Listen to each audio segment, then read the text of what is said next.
औज़ुबिल्लाहिमिनश्शैतानिर्रजीम बिस्मिल्लाहिर्रहमानिर्रहीम रब अदखिलनी मुदखला सिद्दीक़ीन व अखरिजनी मुखरज सिद्दीक़ीन वजअलनी मिन लदुनका सुल्तानन नसीरा। आज का हमारा टॉपिक लेव-वाइगोट्स्की है। इससे पहले हम पढ़ चुके हैं पियाजे और लेव-वाइगोट्स्की का हम कंपैरिजन करेंगे। सबसे पहले इसका इंट्रोडक्शन करते हैं। तो वाइगोट्स्की एक रशियन साइकोलॉजिस्ट था। इसकी तारीख़ पैदाइश की अगर हम बात करें तो ये नवंबर 17, 1896 को बेलारूस रशिया में पैदा हुआ। और इसकी डेथ की बात करें तो ये जून 11, 1934 को मॉस्को में इसकी डेथ हुई, जो कि सिटी है रशिया का। लेव-वाइगोट्स्की और पियाजे एक ही दौर के हैं, हम असर हैं, दोनों कंस्ट्रक्टिविस्ट हैं। इनकी कौन सी चीज़ें मुश्तरक हैं और कौन कौन सी अलग हैं, इस पर बात करेंगे। सबसे पहले हम देखते हैं कि अकॉर्डिंग टू पियाजे बच्चे में डेवलपमेंट फ़र्स्ट होती है, उसके बाद उसमें लर्निंग आती है। बच्चा पहले डेवलप होता है, फ़िज़िकली डेवलप होता है, उसमें मैच्योरिटी कुछ आती है, उसके बाद आहिस्ता आहिस्ता वो लर्न करता है या सीखना स्टार्ट करता है। जबकि अकॉर्डिंग टू वाइगोट्स्की ये उसके बिल्कुल उलट है। ये कहता है कि बच्चे में लर्निंग पहले आती है और डेवलपमेंट बाद में होती है। बच्चा सोसाइटी से, इर्द गिर्द की चीज़ों से, अपने माहौल से लर्न करता है, उसमें डेवलपमेंट आती है। जबकि ये दोनों जो हैं ये गलत हैं। इसमें इस तरह की आप डिवीज़न नहीं कर सकते कि कौन सी चीज़ पहले आती है, कौन सी बाद में आती है। ये दोनों चीज़ें पैरेलल चलती हैं, इकट्ठे चलती हैं, एक साथ चलती हैं। अच्छा, ये दोनों जो हैं वाइगोट्स्की और जो पियाजे हैं, ये दोनों कंस्ट्रक्टिविस्ट हैं। कंस्ट्रक्टिविस्ट क्या होते हैं?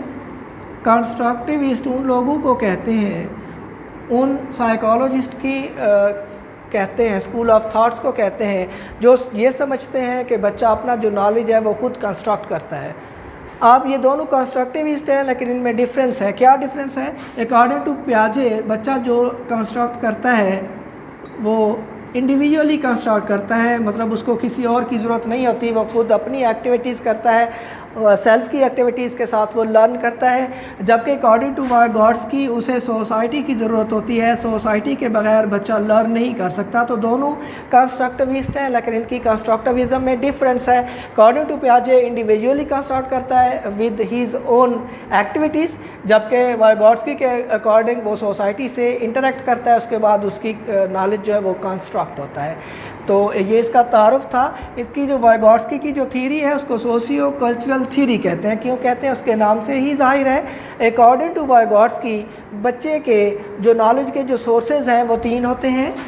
वो कौन कौन से होते हैं? पहला है कल्चर, फिर है सोसाइटी और तीसरा है लैंग्वेज। इस पर हम बात करेंगे। अकॉर्डिंग टू वाइगोट्स्की के बच्चे की लर्निंग में ये तीनों चीज़ें बड़ा अहम किरदार अदा करती हैं।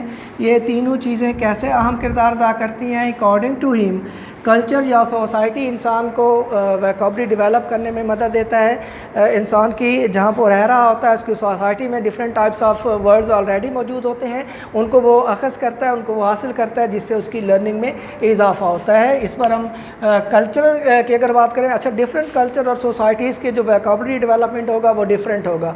मतलब हमारे इस एरिया के बच्चों की जो डेवलपमेंट या कल्चर और सोसाइटी डिफरेंट है as compare to western countries. वहाँ का जो कल्चर और सोसाइटी है वो डिफरेंट है, तो इनका वेरी करेगा बच्चों की लर्निंग में, बच्चों की कॉग्निटिव डेवलपमेंट में। अच्छा, इसमें जो सोसाइटी की जब हम बात करते हैं, अब इसमें एग्जांपल जो दी जाती है वो एस्किमो लोगों की है। एस्किमो कौन होते हैं? जो बर्फ़ में रहने वाले बर्फ़ानी इलाके के जो लोग हैं उनको एस्किमो कहते हैं। और वो अगर हम अपनी बात करें तो हमारे लिए बर्फ़ के लिए दो इस्तेमाल होते हैं, एक आइस और दूसरा स्नो। टू वर्ड्स हम यूज़ करते हैं। आइस हमें पता है कि हॉट बर्फ़ होती है जो हम बाज़ार से लेते हैं या अपने फ्रिज में रखते हैं। जो स्नो है ये कुदरती बर्फ़ होती है, ये लाइट होती है, ये हार्ड नहीं होती है। तो हमारे पास बर्फ़ के लिए दो अल्फाज इस्तेमाल होते हैं, एक आइस है और दूसरा स्नो है। जबकि एस्किमो लोगों के बारे में है कि ये बर्फ़ के लिए, जो कि ये बर्फ़ानी इलाकों में रहते हैं, इनका कल्चर और सोसाइटी में बर्फ़ का एक अहम किरदार है। तो इनके यहाँ सिर्फ बर्फ़ के लिए 150 वर्ड्स जो हैं वो यूज़ होते हैं, डिफरेंट टाइप्स ऑफ वर्ड्स। मतलब जमी हुई बर्फ़ के लिए वो और इस्तेमाल करते हैं, पिघलती हुई बर्फ़ के लिए वो और लफ्ज़ इस्तेमाल करते हैं। इस तरह से एटलीस्ट वो 150 वर्ड जस्ट बर्फ़ के लिए यूज़ करते हैं, जबकि हमारे पास आइस और स्नो 2 लफ्ज़ होते हैं। यहाँ से अंदाज़ा होता है कि सोसाइटी और कल्चर जो है वो बच्चे की लर्निंग में कितना अहम फैक्टर होता है। इसी तरह से हमारे यहाँ मुख्तलिफ़ चीज़ें जो है वो हमें बाय सोसाइटी हमें मिली होती हैं, मुख्तलिफ़ किस्म की जजमेंट है।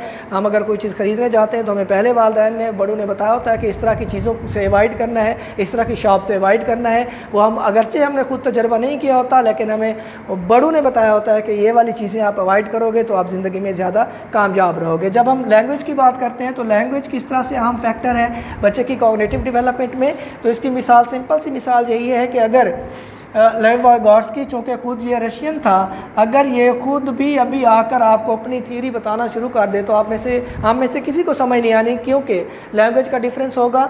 अगर वो रशियन में आकर बताएगा तो मैं नहीं समझ आएगी। इस तरह से बच्चे की कॉग्निटिव डेवलपमेंट के लिए लैंग्वेज का बेहतरीन होना या उसके अकॉर्डिंग उसको समझना इंतहाई अहम होता है। तो इस तरह से लैंग्वेज जो है वो बड़ा अहम फैक्टर है किसी बच्चे की लर्निंग में अकॉर्डिंग टू वाइगॉट्स्की।